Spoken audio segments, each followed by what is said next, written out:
정치쇼 3부 혼줄 경제 시간입니다. 이광수 명지대 겸임교수와 함께합니다. 안녕하세요. 안녕하세요. 교수님, 저 이틀 남았는데 24년이 네. 24년의 한국 경제가 어땠는지 한 줄 평 먼저 해주시면요. 한 단어로 말씀드리면 희망 고문의 한 해였다. 이렇게 정리할 수 있습니다. 희망 고문이라고 하면은 될 거야, 될 네. 거야, 네. 될 거야. 네. 근데 안 돼. 이거잖아요. 그렇죠. 네. 그래서 네. 사실은 연초만 돼도 우리나라 경제가 좋아질 거라는 그런 전망치가 많았고요. 예. 특히 금리 인하에 대한 기대감이 좀 컸죠. 그러면서 내수도 좋아지고 수출도 좋아질 수 있다. 이런 전망들이 많았는데 예. 하반기로 갈수록 성장률도 더 떨어지고 실제로 그런 어떤 희망이 현실화되지 못했습니다. 왜 가장 큰 이유가 뭐예요? 현실화되지 못하는 이유? 가장 큰 이유는 제가 볼 때 내수 소비가 크게 위축된 게 가장 큰 원인이지 않을까 생각하고 있습니다. 예. 제가 계속 강조드리지만 경제에는 항상 불확실성이 존재하죠. 그 불확실성한 그 요소 중에서 특히 내수는 우리가 할 수 있는 분야거든요. 대외 경제 변수야 우리가 어떻게 할 수 없는 거니까. 그렇죠. 그러니까 예를 들어서 반도체 경기를 저희가 어떻게 할 수 없는 건데 그런 측면에서 내수가 어떤 역할을 충분히 해줬어야 되는데 그런 측면에서 내수의 소비가 부진했다. 투자라든가 그런 게 가장 큰 원인이지 않았나 판단하고 있습니다. 알겠습니다. 그래서 이제 희망 고문 될 거야 는 결국 안 됐는데 내년도 2024년 우리나라 경제 성장률이 2.1 예상하잖아요. 최종. 그렇습니다. 그럼 내년은 어때요? 이게 하향 조정된 거죠. 2.1이. 맞습니다. 2%대 중반대에서 계속 떨어지고 있는데요. 예. 예, 내년도에는 이제 1%대 전망치가 나오고 있습니다. 그래서 1% 와. 후반대로 전망하고 있는데 예. 뭐 기획재정부가 이제 발표할 예정이긴 한데 1%대 후반대로 예측되고 있는 그런 상황입니다. 그럼 저성장 국면으로 가는 거 아니에요? 그렇죠. 2% 미만이고 1%대 성장을 보인 건 사실은 흔치 않은 우리나라 경험이거든요. 그러니까 예. 대표적으로 뭐 IMF 때라든지 그다음에 글로벌 금융위기 때 그리고 최근에는 이제 코로나 때인데 한국의 경제는 다시 코로나로 돌아가고 있다. 할 수도 있다. 원래는 한 3% 정도 돼야 되는 정상인 거예요? 정상이라고 보면 좀 그렇지만 근데 2점대 후반? 최근에 저성장을 감안하면 그러니까 네. 2%대 성장률을 감안하면 한 3%대도 전 가능하다고 보고 있거든요. 그런데 1%대 성장률을 보인다는 건 사실은 크게 위축되는 거죠. 경제 성장률이 하락하는데 뭐 여러 가지 이유가 있을 겁니다. 그런데 이제 환율부터 좀 보면 원달러 환율이 1,500 직전까지 갔어요. 네. 1,500이 바로 머리 위거든요. 그렇습니다. 이 1,500 내년에 돌파할 수 있다고 보세요?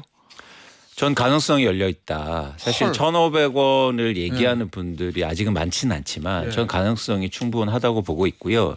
그런 측면에서 단기적으로 어쨌든 이 환율의 안정이 가장 큰 중요한 요소지 않나 이렇게 판단하고 있습니다. 이미 1,476원이거든요. 그런 측면에서는 이제 또 1,500원대도 가능해 보이는 거죠.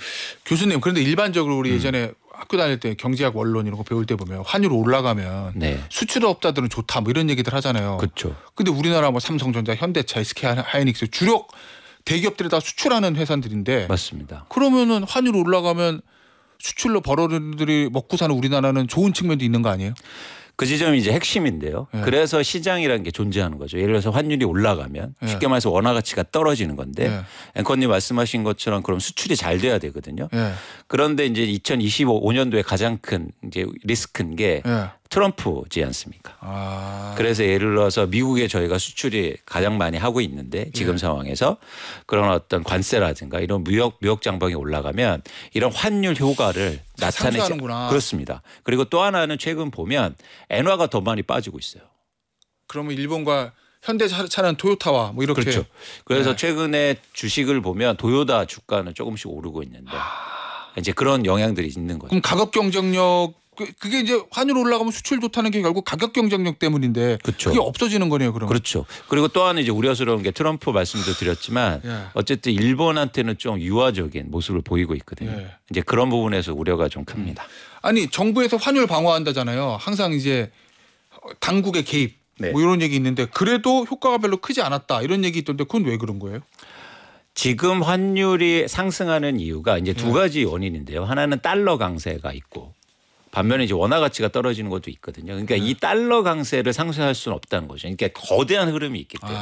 그 우리가 진짜 언바로 오줌 누기구나. 그렇죠. 이제 외환 스와프라든가 여러 가지 뭐 방법을 쓸 수는 있지만 이제 거대한 흐름이 있기 때문에 강달러에 그렇습니다.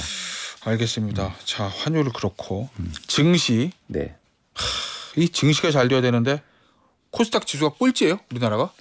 올해 34개국 40개 대표 지수 중에서 한국의 코스닥 지수가 20% 이상 하락해서 가장 저조한 성적을 보였습니다. 아니 원래 연말에 항상 산타 랠리 뭐 약간 기대가 섞인 단어기도 한데 그런 거 있잖아요. 네. 근데 올해는 그거마저 안 되는 상황이라면서요. 그렇습니다. 그러니까 유독 또 한국 지수가 이게 하락을 보이고 있는데요. 예. 하락률로 보면 전체적으로 보면 러시아 정도 수준이거든요. 그러니까 러시아는 전쟁 중이지 않습니까? 그러니까 그런 차원에서는 지금 증시도 굉장히 부진한 상황인데 이게 경기를 반영하는 거죠. 그 정도로 우리나라 경제의 기초 체력이 안 좋다. 그리고 안 좋아질 가능성을 보여주고 있다. 왜냐하면 지수라는 게 그러니까 주가 지수라는 게 선행 지표이기 때문에 그런 측면을 또 말하고 있습니다. 내년에도 별로 좋을 것 같지는 않다. 이렇게 전망하시는 거예요? 그런데 저는 주가는 좀 다르게 봅니다. 그건 왜요? 내년도에는. 왜요? 왜냐하면 워낙 많이 하락했기 때문에 저는 반전의 여진에 있다. 예. 그러니까 경기가 안 좋고 불이 이럴 수는 깊으면 산이 높다 이거구나. 그렇습니다. 그래서 저는 내년 하반기에는 한국의 주식시장을 좀 기대하고 있습니다. 내년 하반기에? 네. 상반기는 아니고요? 네. 상반기에는 뭐 정치적 불안감도 좀 있고 불확실성이 좀 있기 때문에 근데 하반기로 가면 의미 있게 한국의 주식도 회복할 수 있지 않을까? 희망을 섞어서. 최근에 보니까 기관이랑 외국인들 매도하는데 개인들의 저가 매수세가 늘어나고 있다는 보도를 제가 얼핏 본 적이 있는데 그런 건가요? 일종의 너무 많이 빠졌으니 지금 저가에 줍줍하자 뭐 이런 거? 그런 이제 흐름이 좀 있죠. 근데 저는 좀 빨라 보이는 느낌이고요. 근데 아까도 이제 환율 얘기해 드렸는데 환율이 이렇게 크게 상승하면 또 외국인 투자자도 들어올 수 있거든요. 그래서 어떤 트리거만 생기면 한국의 주식시장이 좋을 수도 있다. 이런 판단을 하고 있습니다. 트리거를 뭘로 삼아야 되나 이거. 야, 알겠습니다. 네. 앞서 이제 저희가 내수마저 안 좋아서 성장률이 둔화된다 이런 말씀을 해 주셨잖아요. 네. 그게 그런 게 보니까 연말 특수잖아요. 원래 자영업자들이 지금 막 그렇습니다. 가족 모임에 회식에 뭐 친구들 만나고 밥 먹고 술 먹고 뭐 이러면서 돈 쓰고 선물 사고. 네. 근데 지금 그것도 없다면서요. 연말 특수. 그러니까 유흥업종 매출, 그러니까 예를 들어서 음식료라든가 이런 뭐 술집이라고 하죠. 그런 유흥업종 매출이 전년 대비해서 14% 정도 감소했고요. 그리고 백화점의 교통량이 20% 정도. 차가 안 막혀요. 주차 감소하고 있고 가장 또 문제인 게 뭐냐면 소비자 심리 지수가 갑자기 뚝 떨어지고 있습니다. 그래서 88을 기록하고 있는데 이 정도면 어떤 수준이냐면 코로나 수준이에요. 코로나 저희 생각해 보세요. 딱 생겼을 때 뭐 다 취소하고 여행도 안 가고 이런 느낌이지 않습니까? 이렇지 않습니까? 이제 그런 상황이라는 거죠. 알겠습니다. 물가를 얘기를 좀 해보죠. 네. 올해 물가 상승률을 주춤했다. 그 얘기는 사실은 우크라이나 전쟁 터지고 나서 원자재가 올라가면서 물가 막 인플레이션이 이슈였는데 올해 물가 상승률이 주춤했다는 거는 물가는 좀 잡혔다. 이렇게 봐도 되는 거야? 아니면은 덜 올랐다 이렇게 봐도 봐야 덜 오른 거죠. 덜 올랐다. 그동안 굉장히 가파르게 상승했기 때문에 덜 올랐다고 이제 판단하는 건데요. 내린 게 아니고. 그리고 또 금리도 상대적으로 그동안 계속 올리지 않았습니까? 예. 그런 측면에서는 물가 상승률이 상대적으로 조금 낮았다 이렇게 판단할 수는 있습니다.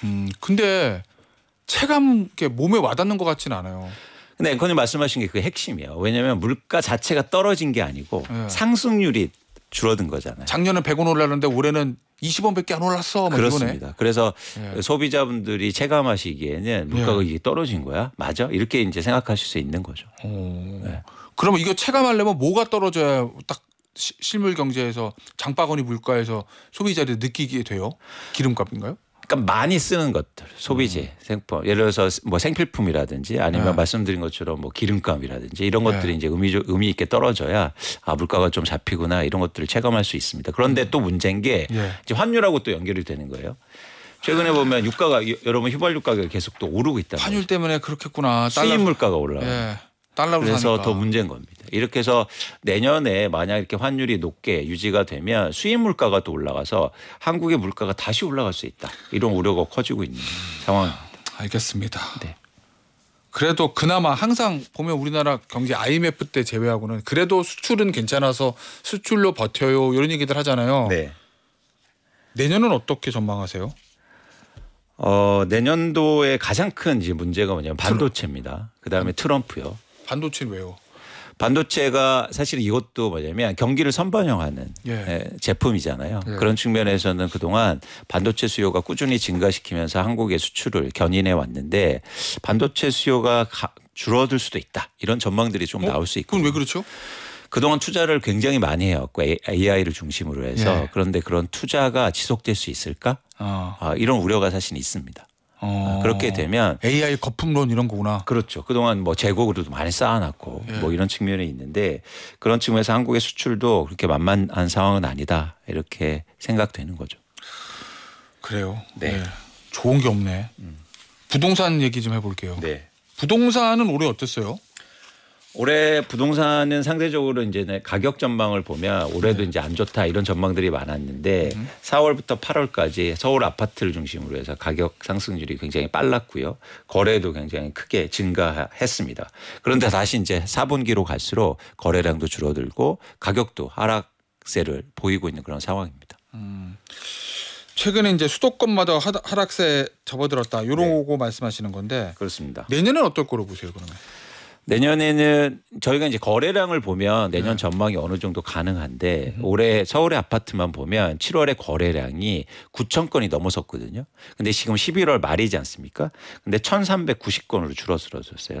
그래서 1월 한 달간 더 신고 기간이 남았긴 했는데 2천 건으로 줄어들 가능성이 있어 보입니다. 이러면 수요가 줄고 있다는 거거든요.